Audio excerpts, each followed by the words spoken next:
Meanwhile, Donald Trump was attempting to win over voters in Michigan. The former president hosted a campaign event in Detroit one day after President Biden picketed with United Auto Workers. Joe Biden claims to be the most pro-union president in history. Nonsense. Biden's mandate isn't a government regulation. It's a government assassination of your jobs and of your industry. The auto industry is being assassinated. And it makes no difference what you... The former president still holds a commanding lead over his Republican challengers, despite skipping both GOP debates. CBS News reporter Musadiq Bidar joins us now. Hey there, Moose. So tell us, who distinguished themselves last night? Hi, Lana. Well, just about everybody wanted to distinguish themselves last night, but that was a little difficult to do because the frontrunner in the race, former President Donald Trump, was not on stage. And of course, you heard in the lead up to this, several of those candidates attacking the former president for not being there.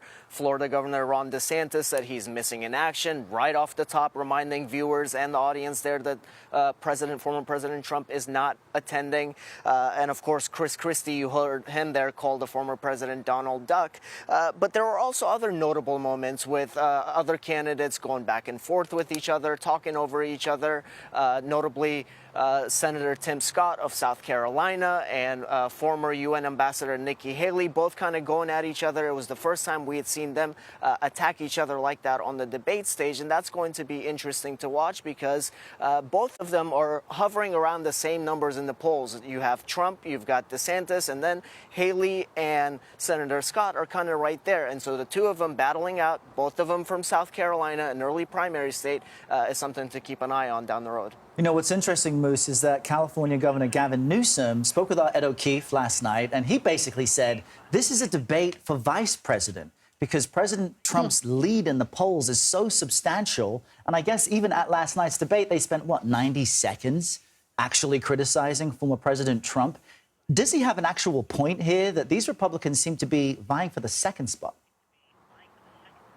Look, that's what the Trump campaign has been saying. We spoke with several representatives of the Trump campaign following the debate last night, and they told us that this is the JV crowd. They said that if this was 2016, this would be the undercard debate and that there would be another primetime debate. So the Trump campaign certainly feels that they don't need to engage with these candidates on the debate stage. One of his representatives actually told us that the former president may not even show up to the next debate in Miami in November. And so he doesn't feel like he needs to engage. As you mentioned, he's leading in the polls nationally and in early states. Our own CBS News poll yesterday showed former President Trump leading the field significantly in Iowa and in New Hampshire. And so in addition to that VP spot, Errol, as you mentioned, there are other candidates who could potentially be looking at cabinet positions down the road. And that's another thing to consider is that they're going to be staying in this race and they're going to stay in their lanes to try and hope an audition for either that VP slot, cabinet slots, and we've seen this happen in previous campaigns as well. Well, if they're auditioning, it's hard to actually attack the front runner then. All right. Well, President Biden is going to be in Arizona later this afternoon, Moose. What are you expecting to hear from him, especially in response to maybe some of the things that came out on the debate stage?